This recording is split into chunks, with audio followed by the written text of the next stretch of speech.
ಇವತ್ತು ನಾನು ನಿಮಗೆ ತುಂಬ ಸಿಂಪಲಾಗಿ ಎಲ್ಲರೂ ಇಷ್ಟಪಡುವಂಥ ಒಂದು ರೆಸಿಪಿನ ತೋರಿಸ್ತಾ ಇದ್ದೀನಿ. ಅದು ಯಾವ ರೆಸಿಪಿ ಅಂತ ನೀವು ಕೂಡ ಕಣ್ಣು ಹಿಡೀರಿ ನೋಡೋಣ. ಇಲ್ಲಿ ಅಂದರೆ ಸಣ್ಣ ಕಪ್ಪಲ್ಲಿ ಒಂದು 2 ಕಪ್ಪಷ್ಟು ಕಡಲೆ ಹಿಟ್ಟು, ಒಂದು 1/4 ಕಪ್ಪಷ್ಟು ಕಾರ್ನ್ಫ್ಲೋರ್ ಅಥವಾ ಅಕ್ಕಿ ಹಿಟ್ಟನ್ನು ಹಾಕ್ಕೊಳ್ಬೋದು. ಇಲ್ಲಿ ರುಚಿಗೆ ತಕ್ಕಷ್ಟು ಉಪ್ಪು, ಹಾಗೆ ಜೀರಿಗೆ, ಸ್ವಲ್ಪ ಮೆಣಸಿನ ಪುಡಿ, ಹಾಗೆ ಪೆಪ್ಪರ್ ಪುಡಿ, ಅರಿಶಿನ ಹಾಕ್ಕೊಂಡು ನೀರನ್ನ ಮಿಕ್ಸ್ ಮಾಡ್ತಾಯಿದ್ದೀನಿ. ನಿಮಗೆ ಈಗಾಗಲೇ ಗೊತ್ತಾಗಿರ್ಬೋದು ನಾನು ಏನು ಮಾಡ್ತಾಯಿದ್ದೀನಿ ಅಂತ. ಹೀಗೆ ಅದನ್ನು ಒಂದು ಸರಿ ಚೆನ್ನಾಗಿ ಮಿಕ್ಸ್ ಮಾಡ್ಕೊಳ್ಳೋಣ ಆಯಿತಾ. ಏನಂತ ನಿಮಗೆ ಗೊತ್ತಾದರೆ ಈಗಲೇ ಕಮೆಂಟ್ ಮಾಡಿ, ಮಾಡಿದ ಮೇಲೆ ಹೇಳಬೇಡಿ, ಓಕೆ. ಸೊ ಇವಾಗ ಒಂದು ಸರಿ ಚೆನ್ನಾಗಿ ಮಿಕ್ಸ್ ಮಾಡ್ಕೊಳ್ತೀನಿ. ಏನಿಲ್ಲಪ್ಪ, ಮೆಣಸಿನ್ಕಾಯಿ ಬಜ್ಜಿ ಮಾಡ್ತಾಯಿದ್ದೀನಿ. ತುಂಬ ದಿವಸದಿಂದ ಮೆಣಸಿನ್ಕಾಯಿ ಬಜ್ಜಿ ಫ್ರಿಜ್ಜಲ್ಲಿತ್ತು, ಮಾಡಲಿಕ್ಕೆ ಪುರ್ಸೊತ್ತು ಆಗಿರಲಿಲ್ಲ. ಸೊ ಇವತ್ತು ಮಾಡಿದೆ. ನಿಮ್ಮೆಲ್ಲರಿಗೂ ಯಾರ್ಯಾರಿಗೆ ಮೆಣಸಿನ್ಕಾಯಿ ಬಜ್ಜಿ ಇಷ್ಟ ಇದೆ ಅವರು ನನಗೆ ಕಮೆಂಟ್ ಮೂಲಕ ತಿಳಿಸಿ. ಕೆಲವರು ಸೋಡಾ ಎಲ್ಲ ಹಾಕ್ತಾರೆ, ನಾನು ಸೋಡಾ ಏನೂ ಹಾಕಲಿಲ್ಲ. ಈಗ ಇದನ್ನು ಒಂದು ಸರಿ ಫ್ರೈ ಮಾಡ್ಕೊಳ್ತೀನಿ. ತುಂಬ ಈಸಿ ಕೂಡ ಇದು. ಇದ್ರ ಜೊತೆ ಚಟ್ನಿ ಬೇಕಂತ ಏನಿಲ್ಲ, ಹಾಗೇನೂ ತಿನ್ಬೋದು. ಇನ್ನು ಟೊಮೆಟೊ ಸಾಸ್ ಇದ್ದರೆ ಅದ್ರ ಜೊತೆ ಕೂಡ ತುಂಬ ಚೆನ್ನಾಗಿ ತಿನ್ಕೊಳ್ಬೋದು. ಸೊ ಇವಾಗ 2 ಸೈಡು ಕೂಡ ಚೆನ್ನಾಗಿ ಫ್ರೈ ಆಯಿತು. ಈಗ ನಾನು ಇದನ್ನು ತೆಗೆದುಕೊಳ್ತೀನಿ. ನೋಡ್ತಾ ಇದ್ದೀರಲ್ಲ, ಇದನ್ನು ನೀವು ಅಕ್ಕಿ ಹಿಟ್ಟು ಹಾಕೋದ್ರಿಂದ ಅದು ತುಂಬಾ ಎಣ್ಣೆ ಕುಟ್ಕೊಂಡ್ಬಿಡುತ್ತೆ. ಹಾಗಾಗಿ ಕಾರ್ನ್ಫ್ಲೋರ್ ಹಾಕಿದ್ರೆ ಚೆನ್ನಾಗಿರುತ್ತೆ ಅಂತ ನನ್ನ ಅನಿಸಿಕೆ. ಸೊ ನಿಮಗೇನು ಅನಿಸುತ್ತೋ ಅಂತ ನನಗೆ ಕಮೆಂಟ್ ಮೂಲಕ ತಿಳಿಸಿ. ಮತ್ತೆ ಒಂದು 2 ರೌಂಡ್ನ ನಾನು ಇದನ್ನು ಫ್ರೈ ಮಾಡ್ಕೊಳ್ತೀನಿ. ಅಂದರೆ ಒಂದು ಬ್ಯಾಚ್ ಹಾಕಿದ್ದೀನಿ, ಮತ್ತೊಂದು ಬ್ಯಾಚ್ ಈಗ ಹಾಕಿ ಫ್ರೈ ಮಾಡ್ತಾಯಿದ್ದೀನಿ ಆಯಿತಾ. ಸೊ ಇದನ್ನೊಂದು ಸರಿ ತಿರುವು ಹಾಕೊಳ್ಳೋಣ. ಚೆನ್ನಾಗಿ ಫ್ರೈ ಆಗಿದೆ ಅಂದರೆ ಒಂದು ಸೈಡ್ ಚೆನ್ನಾಗಿ ಫ್ರೈ ಆಗಿದೆ, ಮತ್ತೊಂದು ಸೈಡ್ ಇನ್ನೂ ಚೆನ್ನಾಗಿ ಫ್ರೈ ಆಗಬೇಕು. ಮೊದಲೆಲ್ಲ ಜಾಸ್ತಿ ಇದು ಮಾಡಿದೆ, ವಡೆ, ಚಟ್ಟಂಬಡೆ, ಮೆಣಸಿನ್ಕಾಯಿ ಬಜ್ಜಿ. ಇವಾಗೆಲ್ಲ ಸ್ಪೆಷಲ್ ಅಲ್ಲ, ಎಲ್ಲರಿಗೂ ಹಳತ್ತು ಇಷ್ಟ ಆಗೋಲ್ಲ, ಹೊಸದು ಇಷ್ಟ ಆಗುತ್ತೆ. ಒಂದೊಂದು ಸರಿ ಹಳತ್ತು ಮಾಡ್ತಾರೆ. ಸೊ ನನಗೇನು ಅಷ್ಟು ಇಷ್ಟ ಅಲ್ಲ, ನಾನು ತಿನ್ನೋದು ಕೂಡ ಇಲ್ಲ. ಸೊ ನೋಡಿದ್ರಲ್ಲ, ಲಾಸ್ಟಿಗೆ ಹೀಗೆ ಕಾಣಿಸ್ತಾ ಇದೆ. ಸೊ ನೆನ್ನೆ ವಿಡಿಯೋ ಕಂಟಿನ್ಯೂ ಮಾಡಿದ್ದೆ ಅಲ್ವಾ. ನೆನ್ನೆ ಬೆಳಿಗ್ಗೆ ಹೋಗ್ತಾ ಇದ್ದೆ ಕೆಲಸಕ್ಕೆ. ಯಾವಾಗಲೂ ನಾನು ಬಸ್ಸಿಗೆ ತರಕಾರಿ ತೊಗೊಳ್ಬೇಕಂತ ಹೇಳುವಾಗ ಬಸ್ ನೋಡಿ ಈ ರೀತಿ ರೆಡಿಯಾಗಿರುತ್ತೆ. ಸೊ ಬಂದೆ, ನನ್ನ ಪಾರ್ಸಲ್ ಕೂಡ ರೆಡಿಯಾಗಿದೆ. ಅಂದರೆ ಬಂದಿತ್ತು, ಫೋನ್ ಮಾಡಿದರು ನನಗೆ. ಸೊ ನಾನು ತುಂಬ ಟೈಮಿಂದ ತೆಗೆದುಕೊಳ್ಬೇಕು ಅಂತ ಅಂದ್ಕೊಳ್ತಿದ್ದೆ. ನೋಡಿ ಇವಾಗ ಲಾಸ್ಟಲ್ಲಿ ತಗೊಂಡೆ ಇಯರ್ಬಡ್ಸ್.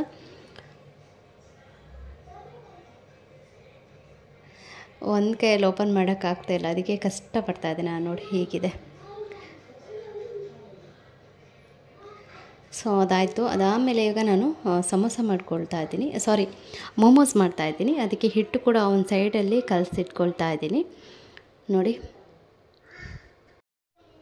ಹಾಗೆಯೇ ಮೋಮೋಸ್ ಮಾಡಲಿಕ್ಕೆ ಅದು ನಾವು ಒಂದೊಂದು ಸಣ್ಣ ಉಂಡೆ ಮಾಡ್ಕೊಳ್ಳೋದು ತುಂಬ ಕಷ್ಟ. ಅದಕ್ಕೆ ದೊಡ್ಡದಾಗೊಂದು ಮಾಡಿ, ಒಂದು ದೊಡ್ಡದು ಬಾಕ್ಸ್ ಬರುತ್ತಲ್ಲ ಪೇಪರ್, ನೀವು ನೋಡಿರ್ಬೋದು, ಅಬ್ಸರ್ವ್ ಮಾಡಿರ್ಬೋದು. ಅದರಲ್ಲಿ ರೌಂಡ್ ಮಾಡಿಕೊಂಡು ಮೋಮೋಸ್ ಮಾಡಿದೆ. ಓಕೆ, ಚೆನ್ನಾಗಿ ಬಂದಿತ್ತು. ಸ್ವಲ್ಪ ಅದನ್ನು ಜಾಸ್ತಿ ಪ್ರೆಸ್ ಮಾಡಿದ್ರಿಂದ ಮಸಾಲ ಸ್ವಲ್ಪ ಹೊರಗೆ, ಹಿಟ್ಟು ಸ್ವಲ್ಪ ಒಳಗೆ ಆಯಿತು. ಸೊ ನಾವು 2ನೇ ಸರಿ ಮಾಡ್ತಾ ಇರೋದು. ಸೊ ಈಗ ಬೆಳಿಗ್ಗೆ ನಾನು ರಾತ್ರಿ ಬಜ್ಜಿ ಮಾಡಿದೆ, ಅದೆಲ್ಲ ಆಯಿತು. ಅಂದರೆ ನೆನ್ನೆ ಬೆಳಿಗ್ಗೆ ವಿಡಿಯೋ, ಅಂದರೆ ಬಸ್ಸಿಗೆ ಹೋಗುವಾಗ ವಿಡಿಯೋ, ಅದಾದಮೇಲೆ ಸಂಜೆ ಬಂದು ಬಜ್ಜಿ ಮಾಡಿದೆ. ಸೊ ಮರುದಿವಸ ಬೆಳಿಗ್ಗೆ ಚಪಾತಿ ಮಾಡ್ತಾಯಿದ್ದೀನಿ. ಆಲ್ರೆಡಿ ತುಂಬಾ ಟೈಮ್ ಆಗೋಗಿತ್ತು. ಅದಕ್ಕೆ ಇವಾಗ ಚಪಾತಿ ಮಾಡೋಣ, ಬಾಜಿ ಮಾಡೋಣ, ಏನು ಮಾಡೋಣ ಅಂತ ಈಗ ಲಾಸ್ಟಿಗೆ ಚಪಾತಿ ಬಾಜಿಗೆ ಅದು ಆಯಿತು. ಇಲ್ಲಾಂತಂದರೆ ಪಲಾವ್ ಮಾಡೋಣ ಅಂತ ಅಂದ್ಕೊಂಡೆ. ಒಂದೊಂದು ಸಾರಿ ವಿಸಿಲ್ ಸರಿ ಬರೋಲ್ಲ. ಈ ಅವಸರದ ಟೈಮಲ್ಲಿ ಪಲಾವೆಲ್ಲ ಮಾಡೋದು ಬೇಡ ಅಂತ ಹೇಳಿಬಿಟ್ಟು ಚಪಾತಿ ಮಾಡ್ಕೊಳ್ತಾ ಇದ್ದೀನಿ. ಈಸಿ ಆಗುತ್ತೆ ನನಗೆ ಚಪಾತಿ ಎಲ್ಲ. ಒಂದು ಅರ್ಧ ಗಂಟೆಯಲ್ಲೆಲ್ಲ ಮಾಡ್ಕೊಳ್ಬೋದು. ಒಂದು ಸೈಡ್ ನಾವು ಹಿಟ್ಟು ಕಲಿಸ್ಕೊಂಡು ಮತ್ತೊಂದು ಸೈಡ್ ಆಲೂಗಡ್ಡೆ ಬೇಯಲಿಕ್ಕಿಟ್ಟು ಎಲ್ಲ ರೆಡಿ ಮಾಡಿ ಇಟ್ಕೊಂಡ್ರೆ ಅರ್ಧ ಗಂಟೆಯಲ್ಲೆಲ್ಲ ಆಗೋಗ್ಬಿಡುತ್ತೆ.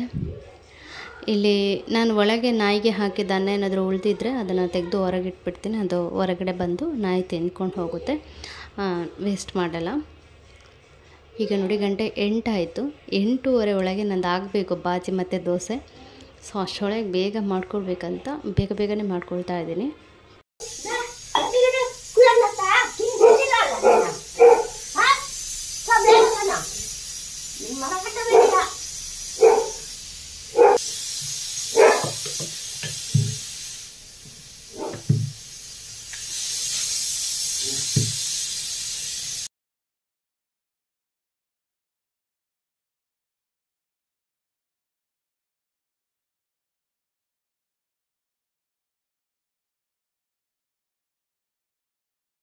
ಸೊ ನಾನಿವಾಗ ಚಪಾತಿನೆಲ್ಲ ಲಟ್ಸಿ ಇಟ್ಕೊಂಡ್ಬಿಟ್ಟಿದ್ದೀನಿ. ಆಲೂಗಡ್ಡೆ ಸಹ ಬೆಂತು. ಇಷ್ಟು ಇವಾಗ ಅರ್ಜೆಂಟಿಗೆ ರೆಡಿ ಮಾಡಿ ಇಟ್ಕೊಂಡಿದ್ದೀನಿ. ಕೈ ಸಮೇತ ತೊಳಿಲಿಲ್ಲ. ಸೊ ನಾನು ಇಲ್ಲಿ ಫಸ್ಟಿಗೆ ಎಲ್ಲ ರೆಡಿ ಮಾಡಿ ಇಟ್ಕೊಂಡಿದ್ದೀನಿ, ನೋಡ್ತಾ ಇದ್ರಲ್ಲ. ಈಗ ನಾನು ಚಪಾತಿ ಕಾಯಿಸ್ಕೊಳ್ತಾ ಇದ್ದೀನಿ. ನಿಮಗೆ ಬೆಳಿಗ್ಗೆ ಲೇಟ್ ಆದರೆ ನೀವು ಯಾವ ರೆಸಿಪಿನ ಮಾಡಲಿಕ್ಕೆ ಟ್ರೈ ಮಾಡ್ತೀರಾ? ಉಪ್ಪಿಟ್ಟು, ಚಿತ್ರಾನ್ನ, ಪುಳಿಯೋಗರೆ. ನಾನು ಸಾಧಾರಣ ವಾರದಲ್ಲಿ ಜಾಸ್ತಿ ಮಾಡ್ತಾನೆ ಇರ್ತೀನಿ. ಹಾಗಾಗಿ ಇವತ್ತು ನಾನು ಬಾಜಿ ಮತ್ತು ದೋಸೆಗೆ ಅದು ಚೆನ್ನಾಗಿ ದೋಸೆ ಹಿಟ್ಟು ಕೂಡ ಇತ್ತು. ಹಿಂದಿನ ದಿವಸ ಕೂಡ ದೋಸೆ ಮಾಡಿದ್ದೆ. ಹಾಗಾಗಿ ಮತ್ತೆ ಅದನ್ನು ದೋಸೆ ಮಾಡಿದರೆ ಚೆನ್ನಾಗಿ ಬರಲ್ಲ ಅಂತ ಹೇಳಿಬಿಟ್ಟು ದೋಸೆ ಮತ್ತು ಬಾಜಿ ಮಾಡಿದೆ. ಸೊ ನಮ್ಮ ಮನೇಲಿ ಚಪಾತಿ ಮಾಡಿದ ದಿವಸ ರಾಣಿಗೆ ಚಪಾತಿ ಬೇಕೇ ಬೇಕು. ಅಂದರೆ ದೋಸೆ ಆಗಲಿ ನೀರು ದೋಸೆ ಆಗಲಿ ಏನೂ ತಿನ್ನೋದಿಲ್ಲ.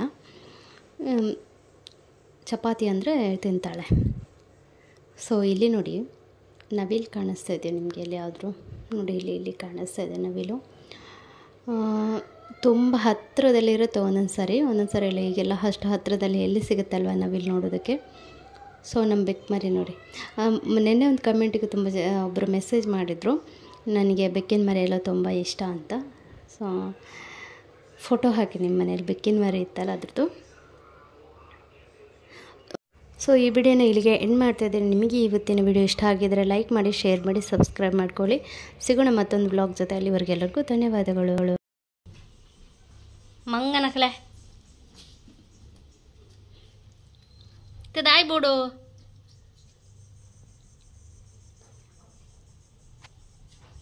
ತೂಲ ದೇವರೇ, ಒಂದು ದಾಂದ ಅವಸ್ಥೆ ತಿಂಟು ನಿನ್ನ.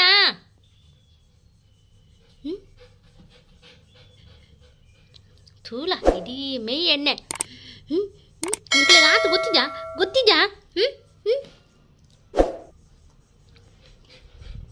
ಇದಾದದೆ ನೀಲ್ಕುಣ.